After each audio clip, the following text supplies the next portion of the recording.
Today, we are going to go on an amazing journey of recovery with somebody who has suffered far more than anybody really should, and yet pulled herself back. So cue that music, and let's get this started.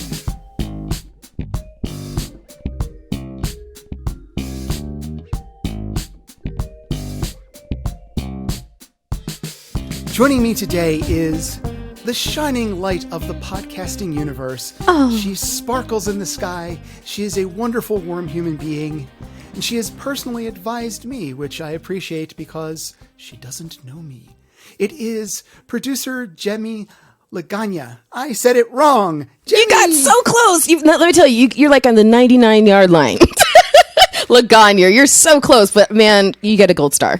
Why, thank you. I never quite managed to cross the line. I get tackled, get injured. Some big guy sits on my head. It's just like my childhood. I mean, goodness gracious, the PTSD must be real. And constant, and to some degree, my friend. Aww. I have so few, but the PSTD is definitely one of them. How are you doing today? I'm doing great. I'm looking forward to the holiday seasons getting underway, food, presents, fun, all of that good stuff. So I'm doing great today. Let me tell you, it's a good day. Are you the person who gets saddled with having to make the entire holidays? Heck no. I think I've cooked a Thanksgiving dinner exactly once in my entire life, and that's never happening again as far as I'm concerned. So no, it's all about getting presents for my kid. That's all I care about. Was it that the family got together and were sort of like, Jemmy, we really appreciate the effort, but this is not you. No. No, it's that after I was done with it, the first time I was like, Jemmy, that's never happening again. That's what it was. And I was actually living in Virginia, so I wasn't even serving my own family. I was serving the boyfriend I was seeing at the time. That was it. That was my motivation, and I wanted to feed his belly. Never happening again. Put on all that work for just one person. It's sort of like, nope, not for you. Not for you. I know. I'm the guy who does lots of side dishes and then go to somebody else's house. So I've got 4 dishes to make for Thanksgiving, which will be everybody listening. The food that you're hearing about right now will have already been consumed and have returned to the universe in a different form to help fertilize future food. So I love how you put that. So pretty. Poetry in natural biology. That's why I'm here, to bring poetry to the pain. I love it. But the reason I wanted you here is you yourself have had this amazing, hard, extended weight loss journey. And I would like you to talk to my listeners. Hi, listeners. Hi. About, Jemmy says hello too. About what it was, how you had gone on it, and the trials that you've encountered. And once we've covered that, maybe a little bit about the actual, here's how I worked out, here are the things I did to improve myself, and here's how I chose to eat to affect these changes. But to start, please tell us a little bit about this physical ride that your body went on. Oh, yeah, what a ride it was. Oh, Lord. So growing up, I've always been very athletic. I played basketball, softball. I did acrobatics and gymnastics. I was a dancer. I was all over the place, field or stage. Like I was bouncing all over the place. So I was very fit. Not a tiny girl, not a thin girl, but I was very fit and muscular. I once had someone randomly come up to me at Denny's and say, "Wow, you've got bowling ball calves." Just really muscular legs. That's an interesting compliment. But that was my body type back then. And that's gymnastics too. Like any gymnast looks like, well, just those thick legs from launching themselves. Absolutely. So in college, I actually had an opportunity after my junior year of school to go abroad. So I had this a study abroad trip to Europe. So it was 2 weeks in Madrid, 2 weeks in Paris. And while I was there, I got really, really sick. And I thought it was food poisoning at first. It was not. It ended up, after 2 weeks of getting sicker and sicker and sicker, barely making it through my class in Madrid. The next day, we fly to Paris, and it's the day before classes are starting. And I'm in a couple other girls' rooms hanging out at the hotel, and I double over in pain. And they're like, "We're taking you to the hospital right now." So they did, and it was appendicitis. So just a stroke of really bad luck. Like, I've never been on a big trip before. I've never been to Europe. I had to work super hard to get there, both financially and academically, to make it happen. And it was like, nope, not going to happen today. You're appendicitis. Appendicitis is on the calendar. So yeah, I got appendicitis. So it was Sunday, and I was scheduled for surgery on Tuesday. They did it laparoscopically. So for anyone unfamiliar, that's when instead of a big scar, they basically poke like a whole bunch of little holes in you. So they have one for the laser, one for the suction, one for whatever else they need, right? And so they go in there, and in order to have room to work, they pump your belly full of CO2. And so after the surgery's over, they're supposed to deflate you. They forgot that step with me. So I woke up very distended, looking pregnant, and in a lot of pain and having a hard time breathing. They kept trying to feed me antacids, and nothing was working. So after about a week of getting progressively worse and worse and sicker, and being able to breathe less and less, and people just not listening to me, and my French just was not on par when I was in pain, so I was having communication issues on top of it, I decided to check out of the hospital, excuse me. And so I did, and unfortunately, the timing couldn't have been worse because the airlines were on strike. So I couldn't go anywhere. So I wanted to come home, but I couldn't. I was stuck in Paris. Normally, that's a great story. Stuck in Paris, woohoo! Not for me. I was in a hotel room for that whole week with no medical care whatsoever. I have to ask. So your body is you're completely distended because you were pumped through with CO2. Yeah. Did that just slowly dissipate over time, or did it just remain? It's interesting because I didn't know what was happening at the time was happening, but once the doctors then told me, I was like, I felt that. So all that CO2, essentially your diaphragm is actually two pieces with, they're connected in the middle, but there's a left and the right. And so it's kind of a little bit porous. And so what happened is all that gas bubbled up through my diaphragm. And so in part, it went through my diaphragm. Part of it just pushed up my diaphragm. So some of it did dissipate, but most of it went just into other parts of my body cavity, mostly up into my upper right chest wall. So it pushed up my upper right diaphragm, pushed it up, and then collapsed my lung. So all of that was sitting up there. So it didn't really go too far. It just went up as gas does. But not a lot of it left your body. It just was there. And I could feel these weird bubbling sensations. I knew something was going on pulmonary wise. I didn't know what it was. And as I'm in the hotel, at some point I have a tendency, I like to sleep on my side, and I had to sleep on my other side, and then I could only sleep sitting up. And it was just hard to breathe. And so I knew something was drastically wrong. So my mother had scheduled a doctor's appointment for me for the morning after I finally was able to come home. And it was a sight because... So you flew back with... I did. Like, was your lungs collapse? Did your lungs collapse prior to the flight, during the flight? Because all that pressure changes is dangerous, I would think, in this circumstance. Very dangerous. And I didn't understand what was going on. I didn't realize that my right lung had collapsed like it had. So it was fully collapsed lung. My left lung was doing okay, but it's hard to get breath in if the other lung's not moving. And so it kind of need both to expand because my right lung couldn't expand, as healthy and fine as my left lung was, it was still really hard for me to breathe because I just couldn't get it to expand. So, they had to wheel me in a wheelchair onto the flight. So I was one of those, special needs people who got on early. And then same thing, I got off the flight on a wheelchair. And at this point, I had barely been eating for weeks. I'd lost a lot of weight, a lot. And I was basically a skeleton of skin and bones to such an extent that when I was sitting there in my wheelchair, customs or whatever, and I see, you see everybody on the other side of the velvet rope waiting for their people to come through, and I could see my parents. But their eyes went over me twice because they didn't recognize me, because that's how different I looked. And so I knew they weren't going to see me. So as much as I couldn't even speak at that point, I found strength somewhere, and I pushed myself up in that wheelchair, and I found enough breath to yell out, Jean-Nicole Legagneur. And I see my dad lock on me, and if a black man can turn white, I mean, he was a ghost. He saw his daughter.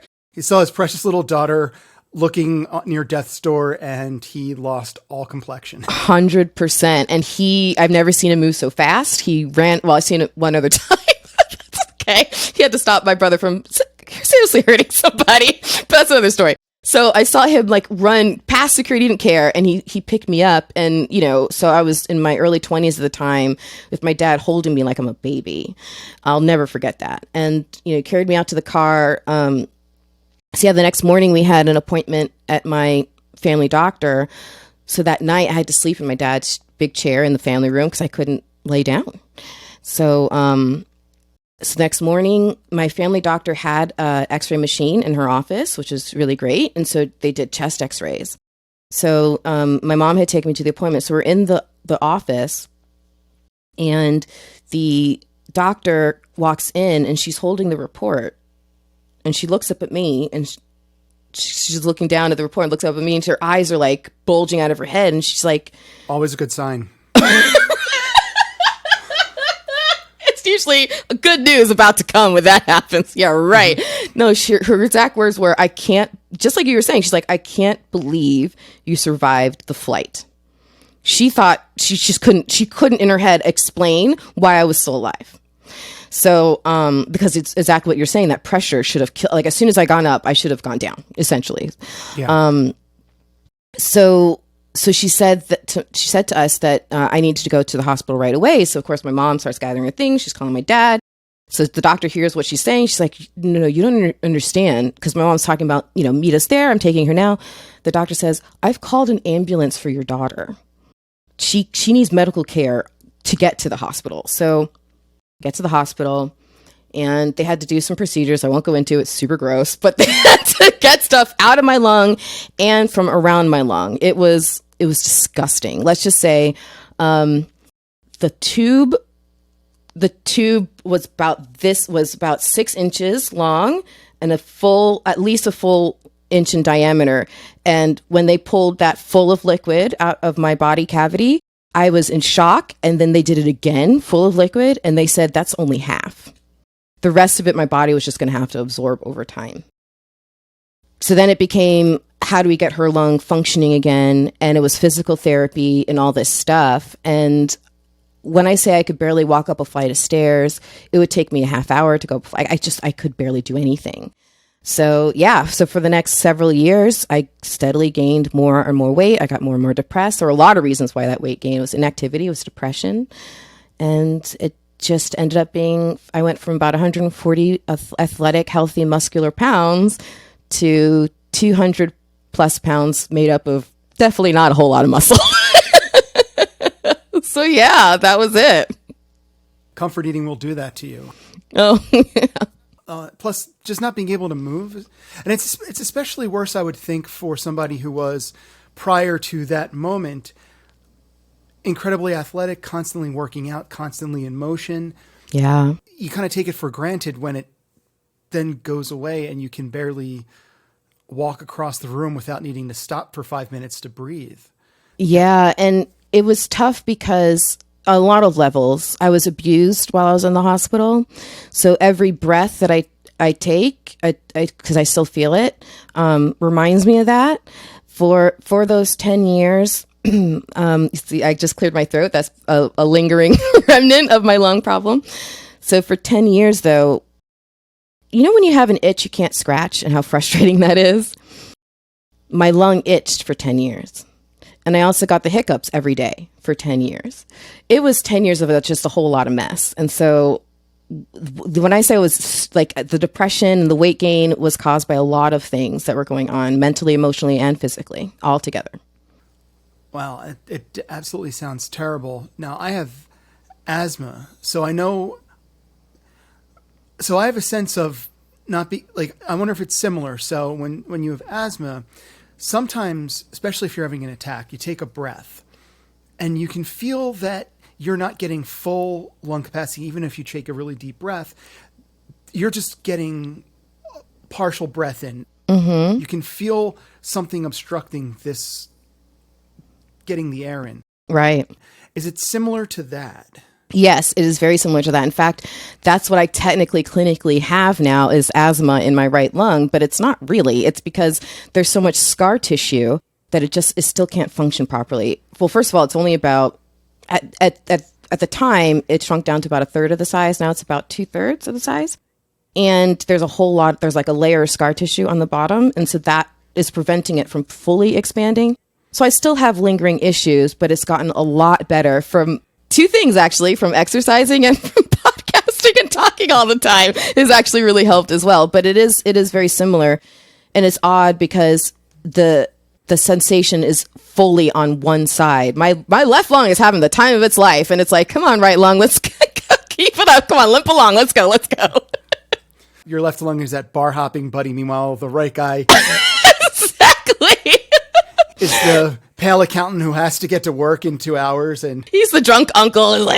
So, it's funny. I was just in Tampa recently for a podcast convention, actually, and I went to lunch with a couple of friends. And we were sitting outside, and it was this outside patio, and there were tables around us with people sitting. And every once in a while, I'll have a coughing fit. I can feel it coming on. There's not a heck of a lot I can do about it. It just happens. And I felt one coming on, and being in the times we were living in, I didn't want to be the one sitting at a table in a restaurant coughing my face off. And so feeling it coming on, I got up, I went down the stairs, crossed the street, because I know that I have to make such a physical effort sometimes to get whatever is clogging me up out. Sorry to be gross, but it's like you can see it. I have to curl my back. I have to raise my arm. I have to do like weird position. I have to contort myself. And it can be very disturbing for somebody who's like, what is going on with her? Why is she coughing? And how far away can I get? I think she's possessed. And we're going to run away. And then we're going to pray. Exactly. But please send some of those prayers my way, please. For what it's worth. I'm so sorry that happened to you, because that's horrible. It's terrible. And it's just, it's such a hill to have to climb, mountain to climb. So at some point, this has been going on for 10 years. You've gained weight. You've not been able to move. Muscle is one of those wonderful things where it doesn't just stick around. No. You're either building it up or it's decaying away. Right. And it only gives you like a little 2-week window where it'll just stick around for fun. But after 2 weeks, it's sort of like, well, tapped his fingers on the table long enough. Yeah, it's like, I was here to go like tackle a bunch of people, but since we seem to be watching a lot of TV, I'm just going to slowly fade back into the universe. Exactly. We'll stick around enough so that you can like open the bag of chips, but otherwise we're out. And get the chip to your mouth. That is important too. Get the chip to your mouth. 50-50 importance. Like, it's about balance there. So after a certain period of time, you had to have made an active decision. Something must have happened. Yeah. So what happened? Yeah, I had kept asking and I'd been through a couple different pulmonary specialists, either because I wasn't really jiving with their answers, or one of them retired on me that 10-year span. So I was always frustrated that I just couldn't get anywhere. And so finally, one of my pulmonary doctors got me to do certain breathing exercises, and I took it on and I managed it, and I got to a certain point where I had enough lung capacity where she thought it was okay for me to work out again. And so I was just so desperate for that green light. And once she gave me that green light, I was like, okay, I knew I couldn't get myself mentally prepared for this journey I'm about to go on until I had that green light, because I couldn't mentally prepare and then go into a holding cell. I'd be like that muscle that had been waiting around for you to tackle somebody. I would have been like, all right, goodbye. But once I got that green light, I knew the first thing I had to do was work on my mentality. I had to get mentally prepared in order to do this. So then it became about, okay, let me learn what I can as quickly as I can about nutrition and fitness. Now, I was really, really lucky and fortunate that my habits were all over the place. And so along with that meant my sleep habits were all over the place. So I was up really late one night and I saw an infomercial for a fitness regimen, whatever, one of those, get the things, put the tapes in, you work out at home. And I ordered it. Billy Blanks. Yes, basically, right? I think I had a couple of his too. This is actually a Beachbody program. I was going for it, So I ordered it, but what I was really grateful, and reason why I ordered it is because they were saying and promising a whole bunch of nutritional information involved in it as well. And so I took that, and then I also bought a book. I think it was called like Best Life Diet or something like that. And so I got that and I read it, and it just really resonated with me about the decisions and stuff like that. So I just wanted to get myself into a place. So what I did was, and actually this is something that is one of my favorite pieces of advice, no matter what journey someone's about to go on, because we talk a lot about, in the podcast, and we talk a lot about, remember your why. What is your why? Da, da, da, da. And actually, this was when I learned that lesson was, at this point, was I knew this was not going to be easy. This was going to be really, really hard. And I knew that there were going to be times when I wouldn't see that scale go down, or I'd even see it go up after working really hard for a week. So but I knew I didn't want to quit. So I'm like, well, the only person who might be able to convince myself not to quit at the times when I feel my absolute lowest is me. So while I was in a positive headspace and motivated and was flooded with all the reasons why I wanted to feel better, I had 10 years of feeling like crap and I wanted to feel better. I started writing down all my reasons why. And I made it a list, a living, ongoing list. And anytime I was doing whatever, and another reason why popped in my brain, I added to the list. Literally, it could be as simple as I want to be able to reach up and grab the laundry detergent from the top shelf without my belly getting in the way, or huffing and puffing when I'm done, right? Or it could be I want to fit into a cute pair of jeans, or, and this is true, this was on my list, I promise you, I want to be able to save my kids in a zombie apocalypse. That's on my list. So, like, if it goes down, I don't want to be, because I'm too chubby, why I didn't get over that wall we needed to climb over, right? You don't need to be faster than the zombies. You just need to be faster than your neighbors. You need to be able to, you need to have a good tripping foot. Have a good tripping right foot. Now, you don't have to outrun the bear. You don't have to outrun the bear. No, you just exactly. have to outrun the person you're next to. You're true. It's right. I just knew I would be the person everyone else would be outrunning. And I was juicy, so I had to do something about it. So yeah, all of that. Am I the food? List. Am I the food? I look around and I think I'm the food. It's like that cartoon when all of a sudden you become a T-bone steak or whatever, yes. Right? Like. So I knew that was my destiny. I knew it was going to happen. So yeah, I came up with my own list of why. And I knew that whenever I was going to hit those moments, pulling that list out and something on that list was going to motivate me and get me back on track. So that was the first thing I did, was just work on my mentality before I did anything else. And then it was about a game plan. So essentially, I just basically put together a schedule for myself. And that really helped in creating a habit. So it was a why, and then it was creating the habits. And that was just, lather, rinse, repeat, lather, rinse, repeat, lather, rinse, repeat. And having the habit and the discipline of it, I ended up seeing results. And how long did it take you? 6 months, and I lost 70 pounds. And another thing that I did actually, I just remember this, because I also know that if I was going to get off the train, that I knew if people knew that I was on a journey, if I knew people were watching me, I'd be less likely to quit. So when I decided I was going to go on a weight loss journey, I actually made a whole Facebook page about it.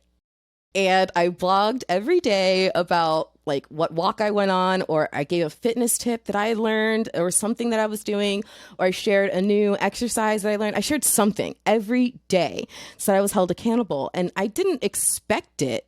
I didn't understand about building community and all that stuff. This was way before I was into podcasts and content creation. I didn't realize what I was doing, but that's exactly what I was doing. And the people who found the page and were inspired, all of a sudden I'm getting messages from people saying, I'm watching what you're doing, and you got me motivated to get off my couch today, or I'm going through a struggle, and can I ask you a couple questions? And those things really touched my heart. And every single time it happened, it was another day added to my list of a roster that was going to happen. Another day I was going to be motivated and keep moving forward. So that's another thing I did. I made my why list, and then I announced it publicly on my Facebook page. So if I quit, everyone was going to know it. Yeah. It's the exact reason I'm doing this. Yeah. I need to get myself back on track. How do I do it? Yeah. Public humiliation. Perfect. There you go. There I am. So you went on the 6-month journey. Did you find that as you were working out, did you find yourself chased by the specter of what you could once do? If that makes any sense. Oh, that is an excellent question. Like, so you're starting your first couple weeks and you remember being able to work out. You remember being able to fly across the gym, doing gymnastics. And now you're just trying to do just some simple push-ups and your lungs not keeping up with you. Right. Did that have an effect on you? So it's interesting. Yeah, because with athletics, maybe because I didn't do any like serious sports, but the athletic teams I was on, it wasn't like we did any major conditioning and all that kind of stuff. It was like we learned the rules of the game, we learned the skills, we went out and played. And I had a really good time. But for me to be a disciplined every day, doing something, getting up, knowing what I'm doing, and figuring out a workout routine, that was foreign to me. So I knew that my body used to be able to do a whole bunch more.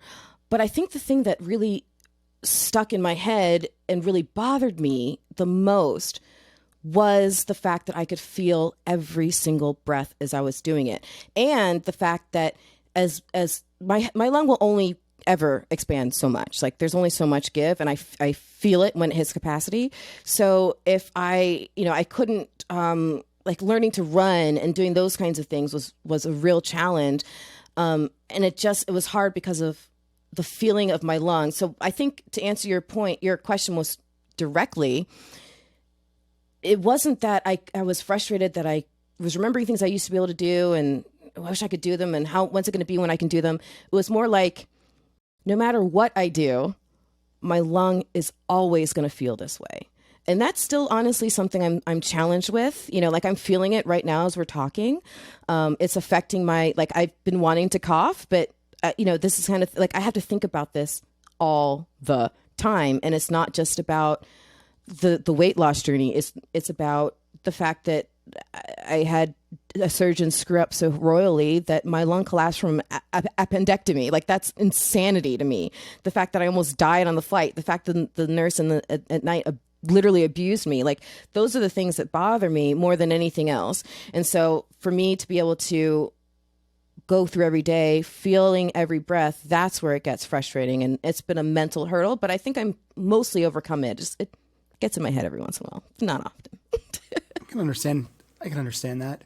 So, I feel compelled to ask this, even though I do want to absolutely say I completely understand if you don't want to answer. You've mentioned twice the idea that while you were in care for the appendectomy and the various things going on with your body, that you were abused, which since it was mentioned twice, I feel compelled that I no, if I was uncomfortable about it, I wouldn't have brought it up. I totally okay. So essentially, it was this nurse at night, and the only reasoning I have for why she targeted me, at least I'm assuming I was her target, her only person, maybe not.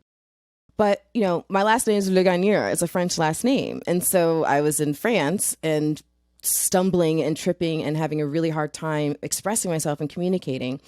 And she was yelling at me constantly about speaking better French. And so in my head, I'm thinking, but why would I make this more difficult for myself? I'm in pain. But I think that was the trigger for her for some reason. And so at night or anytime I need to go to the bathroom, like I was in such a terrible condition that the hotel room was very large. So for me, I would have to get up and I'm attached to this IV thing, right? So I'm dragging this along with me and I'm taking maybe 20 minutes or so just to cross the room in order to go use the bathroom and then 20 minutes to come back. And I remember one time in particular that it was like 5:30 in the morning and I got up, went to the bathroom, got back to my bed by about 6, it's the normal time. And she decided that that's when I was going to get up and start my day. And she came in and she dragged me out of my bed and she hauled me down the hallway to where they had these, like the shower bay, kind of like like an athletic locker showers, right? They're all open kind of thing, tile. And she throws me against the thing, and I kind of fall into the corner. And then she turns on the water on the hardest pressure, hottest setting, and just douses me in it, and basically almost scalding my skin. And I'm completely naked, obviously, as she's doing this. And then, so she had torn off my robe somewhere in the process. I don't remember that. But it was roughhousing and being screamed at, and constantly every night. That was your shower. She basically gave you a prison shower when they bring the inmates in, and you see it in the movies all the time. That's exactly what it looks like. Yeah. And was that the only bit of like there needs to be more? No, that was the highest. That was the worst of it, and that was the only time she ever did anything that was like that. Up until then, it was yelling at me, screaming at me. Because you were the ugly American. Right. Or roughly handling me, kind of a thing, not caring if she has to stick me 15 times. Like, she just was awful, and for someone who was at, my lowest point, just about, she was just awful. And it's interesting. There was another lady who was a nurse during the day who was sweet as pie. And, the next summer, it was the summer after I was now graduated from college, and my brother had just graduated from law school. So both graduations happened at the same time. So my dad, as adorable as he is, wanted to take us on our first real big vacation. And he called it the Victory Tour. Okay. And so where did we go? We go to Europe. And so while we were in Paris, though, I was really on my heart. I wanted to go see this nurse who was really nice to me. And so we bought flowers for her. And it was interesting. The campus of this hospital is humongous, right? And I only saw it twice, on the way in and on the way out. And I was in pain both times. But for some reason, without even looking up, I knew the exact pathway to the building, the exact pathway through the building up to the floor where she was. And like a miracle, when I went to go see her and she embraced me, what she shared after I introduced her to my family was that that was her last day on that floor, on that ward, working in that hospital that day. So I just managed to say thank you, a major thank you to the nurse who was super kind to me. And she's who I focus on. Well, thank you for sharing that. That, again, God, so sorry that happened to you, because nobody deserves that under normal circumstances. Certainly not when they're in some of the most terrible shape of their life. Yeah. But let's go back to you begun working out. Yeah. Talk a little bit about the routine. So here you are, you're trying to drop weight. Your lungs are your part of it is just retraining your lung to get in oxygen so you can move at a higher capacity other than a crawl. Right. What did these workouts look like? What did you do to start rebuilding yourself from an actual workout standpoint? Yeah, well, I was very thankful that the biggest lesson I learned wasn't the exercising. It was actually the nutrition part of it. And that helped in two major ways. One was by giving my body the fuel that it actually needed to build itself back the right way, because if all you eat are potato chips, guess what your body's made of? Potato chips. You know what I mean? So let's give yourself some healthy things. And those nutrients will give my muscles the what they need and all that kind of stuff. So drinking water a lot, those were very, very key for me to learn that as a lesson. It gave me the energy that I needed. So that was number one. And then it was also understanding that as much as I wanted to work out, I took the advice, and it was true, that rest days were important. So I managed to work those in. So I'm like, okay, so I think I was working a 9 to 5 at the time. And so I had my schedule. So what I essentially did was I jotted down my time throughout the day. And I said, okay, when I wake up, I'm going to wake up at this time. So I have enough time to have a glass of water and then do this workout routine for an hour or whatever it lasted. And then, go about my day. And then throughout the day, I had snack breaks and meal breaks. And I had everything planned out either the night before or the morning of. So I brought everything that I ate, I prepared myself in one way, shape, or form. No prepackaged food. Yeah. I know I'd asked about the workout thing. But I also wanted to get into the diet since you've naturally moved us into the diet. Oh, sorry. Okay. It is perfectly fine. We were going to go here anyway. So what exactly was your chosen form of diet? And when I talk about diet, I do mean methodology of eating, not like, hey, I decided I'm going to do Atkins, but before that, I'm going to do Zone. However, now I'm going to do the entire potato chip and heavy dip diet. But what are the particulars? You don't have to go into great detail, but like, for example, I do keto. I have a friend who is very much a kind of lower carbohydrate version or slower carbohydrate version of the Mediterranean diet. Diets are all individual. What works for you may not work for me. What works for me may in fact kill you. It just really depends on the individual. What worked for you? Yeah. So it became focused on proteins, on whole grains. So that's where I kind of lived. So it was, and lots of vegetables and fruits and those kinds of things. So essentially as much on the outer rim of the grocery store as possible. That's where I lived, right? Yep. Not the frozen food section, but all the other stuff on the outside. So, the produce aisle and all that kind of stuff. So I would make my own salads, and that was one of my favorite things because then you can put whatever you want in it and mix it up and make it fun. So yeah, it was lean meat, so like turkey or some chicken, fish. And then balancing that with good fruits, good vegetables, lots and lots and lots of water. And then I tried to have a glass of 2% milk every day. And then I also took multivitamin because I wanted to get just an extra boost of the nutrients. So I'm not a believer in a lot of the diet pills. But I think a multivitamin is really important. So I took a multivitamin.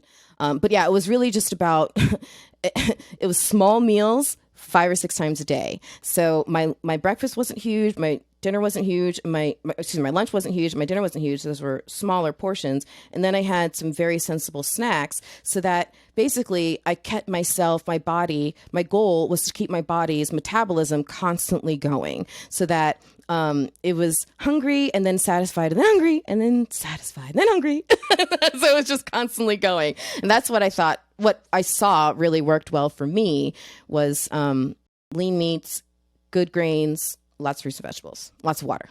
And what did you do in regards to fats? Oh yeah, for fats, I had I took fish oil pills. I remember those; they stink really bad. I remember taking those. Fish burps. Fish burps are so gross. But other than that, I also was very aware of not buying things that said low fat or low sugar or sugar free and any of that stuff because those stuff, in my opinion, that's a sign of the devil. Let me explain why. Because if you take that stuff out, they're putting something else in it. So that's why I didn't avoid. If I wanted to have something that had fat in it, I just had it, but a much smaller portion. So at least I got my taste buds satisfied. But then I moved on and filled my belly with something else. So I didn't clear off fat altogether. I just had a lot less of it, and was more strategic in eating like the good oils, those kinds of things.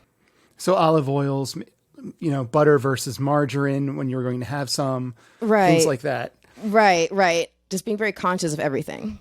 So you shot for a slightly lower fat in your diet, but not excessively so. Yeah, not excessively so. Another thing I wanted to do, I wanted it to not be a temporary thing.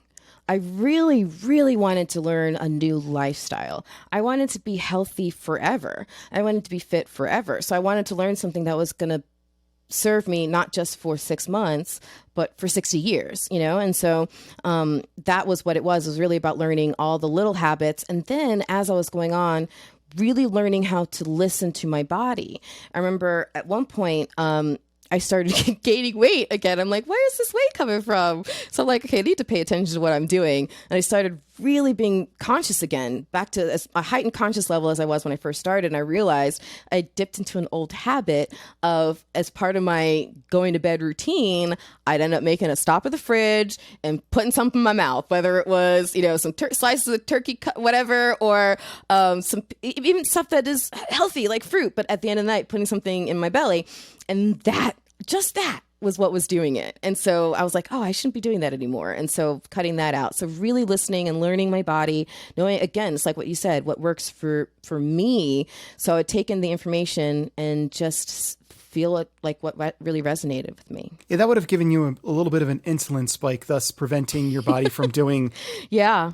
When you go to sleep, the whole idea is your body's releasing all these different hormones and your body's, going through all of its changes when you eat something right before bed. And actually within 2 to 3 hours of bed, it disrupts all those processes. That's why, you know, when Sumo Dan was on, he was talking about sumo wrestlers, they eat food, go sleep, because that builds the weight. Packs it on. So it's always a key for everybody not to eat before bed.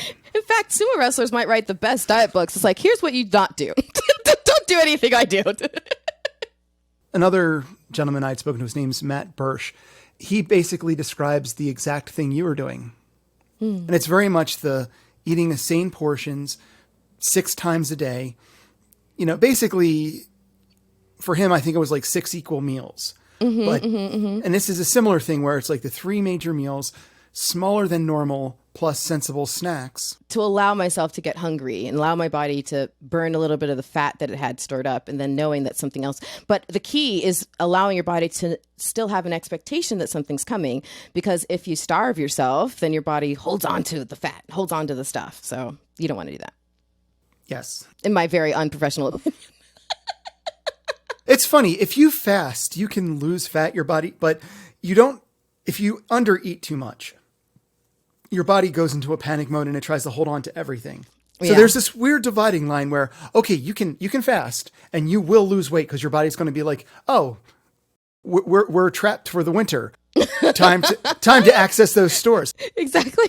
But if you just like, I'm only going to eat 900 calories. Well, your body needs 2,000. If you're only eating 900, your body's going to be like, are we going to die? Yeah. Hold on to that. Exactly. You had gotten this methodology. This is how you ate. Yeah. And it's a very sensible. So it sounds like there wasn't a specific diet per se. It just was like sensible, the whole grains, which actually gives more of a slower type carb. Though the fruits are still kind of direct sugar. But a lot of what you were eating, it takes work from the body to break it down. Yeah. And also because the fruit, yes, there's sugar, but there's also a lot of fiber and all these other things that come with it. And because your body has to make an effort to break it down, it doesn't spike your bloodstream and all that kind of stuff like, just eating a handful of Snickers bars or something like that would. So it's very, very different. And it was really good to go through that experience and learn all of that. So you had the diet, which worked really well. Yeah. You had yourself like a psychological buttress in the fact that what you did is like, okay, I'm going to make my list. I'm going to have my methodology. I'm going to understand what I'm doing, and I'm going to publicly broadcast it so that when I slip, I'll have a bunch of, if only in my mind, a bunch of fingers pointing at me going, saw what you did there. You shouldn't have done that. So that the natural shame that is built into life can come and go, sort of like, maybe I do want ice cream, but then I've got to account for it. Oh, no. Right. Exactly. Was there anything else that helped you, or was this like nice little package able to like kind of wind your engine throughout the entire time? I think the other thing that helped me, so if you don't mind, I will go back to the exercise. And so I'll say that so when I started working out, it was that Beachbody program, right? And it was a lot of fun. And I think if I remember correctly, there were 3 levels. And so I remember when I got to the last level, and it was really hard when I first started, but after a little while, and it was really, really easy, I was like, I got this, right? And then I realized, crap, now I'm bored. I don't want to be bored. I can't be bored. I'm like on this awesome mission. I can't get bored. So what I did was, I challenged myself again, and I just did something new. I heard about this charity-based triathlon where you can raise money for Leukemia and Lymphoma Society. So I'm like, I'll do that. And so I'm like, I'm a terrible swimmer. I'm a terrible runner. Sign me up. So the thing thing is they train you for months before you go out and do the actual event. And so that's what I did. I switched it from the routine in my bedroom by myself, at home, to now I'm working out with other people on a regular basis. They're, expecting me to show up, and I'm seeing I'm getting interaction and stuff like that. So it was a challenge, right? And then somewhere in there, I also started to mix in, I discovered kickboxing, and that I love punching things. Yes. So good. Yes. So I started working that in. So anytime I saw myself getting a little bit bored with the physical side of the routine, I just switched up, found something new and interesting in fact, something I'll share with you. I'll never forget. I was super fit. Like, I'd reached my goals. I was in the zone. Like, every day was like, I'm doing this. And then something happened. So I was sitting at home, and I was just getting ready to eat a meal, and I was just sitting down, and my AC kicked on, and the AC was directly pointed right to hit me where I was sitting. Now, I have this weird thing. I don't get cold unless the air is moving. So you can put me in 30 degrees with no wind. I'm fine. But if it's 65 and it's blowing, I'm freezing. So I get up real quick to turn off the AC. And I forgot that I had moved my very heavy ottoman just slightly that day. And without thinking, I crossed the room really fast, and I broke my small toe on my ottoman. Ooh. And so I knew it broke. I felt it break, and I yelled because it hurt. But the yell that got my neighbors to come was the second yell, because I screamed, realizing I might not be able to work out anymore. I just broke my toe. So I screamed again because I broke my toe right after reaching goal. But then I reset my toe myself and impressed the same doctor who saw me with my lungs collapse just 10 years earlier. She's like, "You really reset your own bone?" And I said, "Yes, I did." So yeah. But anyways, I don't even know why I told you that story, but there you go. I'm just still horrified at the breaking the toe on the ottoman. It's all, you stub your toe, and there's always that moment where you're like, did I break something? No, I didn't. But just the idea that you might. I knew it. But this isn't the first setback, or it might have been the first. So was it? How much of a setback was it? So you broke your toe, you reset your toe. Your doctor probably is slightly afraid of you when you're not in the office. So yeah, I think that was the hardest part, was just figuring out, what do I do to not get this weight back on? I was terrified of getting the weight back on, losing my motivation. I just saw it all go downhill in 5 seconds in my brain. And so, so I just had to really think, okay, I'm going to double down, not technically, but I'm going to double down and being really focused on the nutrition side. And then do what I can. And I just had to have lots of conversations with my doctor. She's like, "You're crazy pants. You cannot go do that. Nope, that's off the list. Nope, that's off the list." But I did find some things that I could do, like the elliptical is great because there's not a whole lot of pressure. And so those kinds of things. There's the sitting bike. It's been a long time since I've been in the gym, y'all. Anyways, so I found some alternatives. There's the arm crank where you don't even have to use your leg. There you go. So I was doing all kinds of things, lifting weights and stuff like that did not require my little toe. So I just had to make it through as best I can. And once my toe was healed, I got right back into it. And have you been able to... So you can ask me if I'd be able to keep it off. Yeah, that's where I'm going. But then I got another thought. I was like, do I want to, before moving on from here, is there anything else I want to clarification on? Because I speak English too. Very well. Thank you very much. Pinky out. I like the fact that your thought on fitness was always sort of like, well, I did this. I was getting bored of this. What do I do? Make it fun again. Because I think that's one of the keys for a lot of people, especially if they don't work out, is you got to get in your reps in cardio. Yes, you do. And a lot of cardio is god-awful boring. Mm-hmm. But it's like you mentioned, you discovered kickboxing. Well, suddenly cardio is a lot more interesting. More fun. A lot more fun. So I think for my listeners, it's important to know that don't just go onto a treadmill. Don't just get onto a bike unless you enjoy biking or you enjoy being on a treadmill. But if you find that it's a major drain on you, find something more fun. Like, I like chasing my buddy around the gym trying to punch him in his face. Fortunately, he's consented to this. So It's not just I randomly do it. I would, but I need to see a video.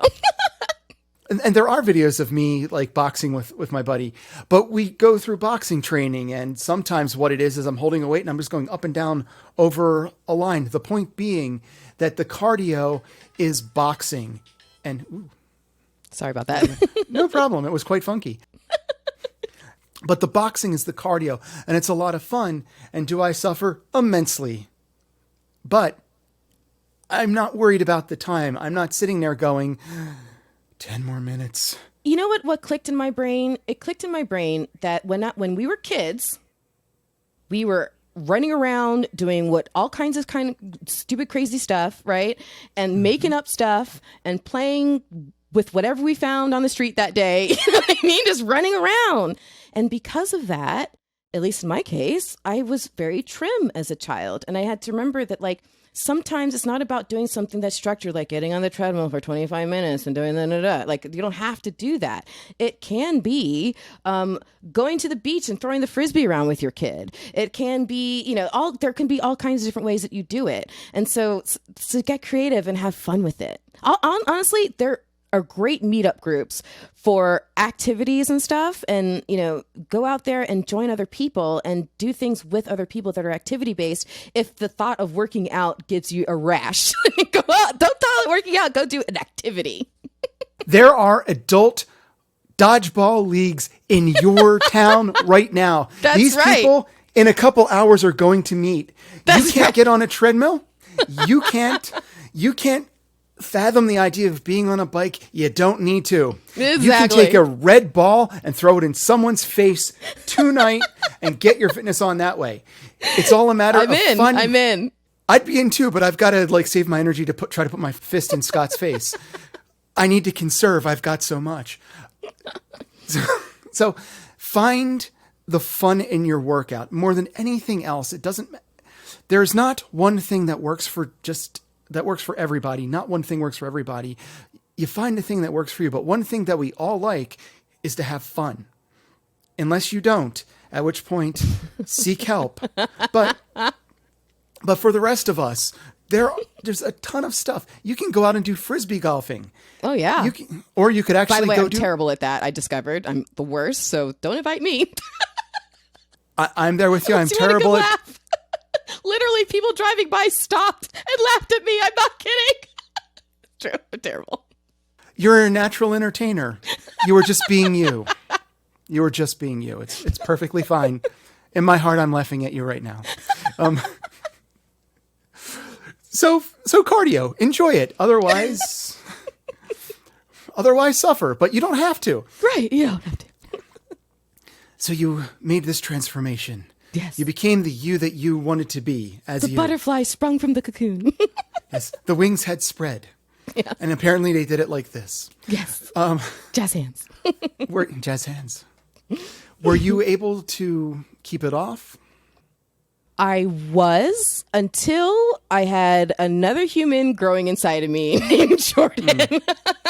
So that's your excuse. Well, it's funny. I actually got pregnant literally a month after the triathlon. So I was at my physical peak, and then I got pregnant. And what's funny about that is I'm going to send you a picture after this because it's just going to blow your mind.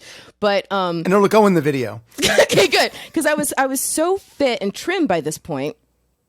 But my belly grew straight out. So it was huge, but it looked like I swallowed a missile. So I'm not even kidding. There were so many times where I was walking down the aisle at like Target or whatever, doing my groceries, and I'd turn to grab something off a shelf, and I'd hear behind me, oh my God, where'd that come from? Because someone didn't expect it. Yeah, it was a big belly. When you mentioned Target, the image that formed in my mind is just like at the end of an aisle, you see the end cap, and very much like the shark in Jaws when the fin would come out. I just like your belly. There you go. You just There's see no the belly you. coming before you see. There's no you. Just the belly comes into frame. Then you forgot something and it just goes away. Love it. Oh my God, my cheeks are hurting. That's the only thing that had popped into my mind. The idea of you turning around and knocking over all the soda bottles like in a nice display, a la like old sitcoms, also is making me happy at the moment. Yep, that definitely happened. So you spawned a human. I did. And that sort of tripped you up a little bit. It did. Because so I'm a single mom. And dad was not in the picture for the pregnancy. He's now a great dad to my son. He's actually over there now. But he was not there for me during the pregnancy. So the stress of going through that alone, I lost my job. I lost my apartment. It was a terrible, terrible, terrible, terrible time. So the stress of that was really horrible. Difficult. And part of the theory why my doctors think my belly grew the way it did, they just can't explain what we saw. It's true.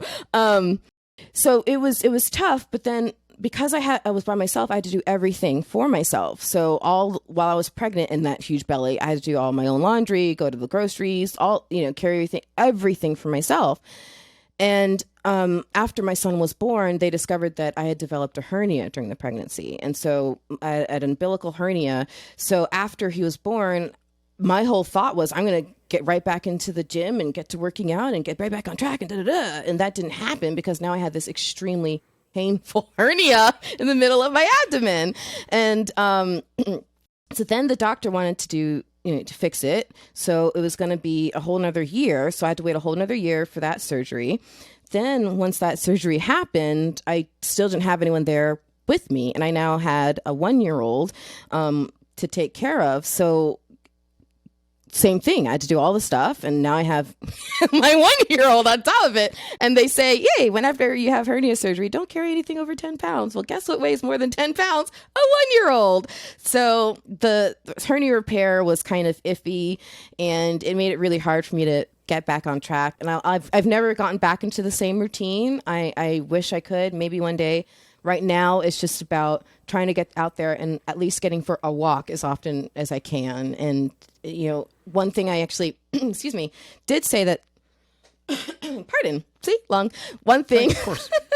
One thing that I did tell my son that I would love to do, because we have a dining area that's not used for dining. It's actually a video game area. But our video games have made it to our main living room area. I know, priorities. Priorities. You've got a coffee table in the living room. You can eat there. Exactly. So fully on board. So the video games is slowly console by console made their way to living room. So now that area is really not being used anymore. So I want to turn it into like our own little mini kickboxing thing because my son can punch. He's really good at it. And so I'm going to teach him some things with kickboxing and stuff. So we're going to have our own little home gym. So that's my next game plan. All you really need is a couple mats for the floor and get one of those freestanding, not the ones with the water bases, because those are terrible when you kick that plastic base and discover that toe can break again. Yes.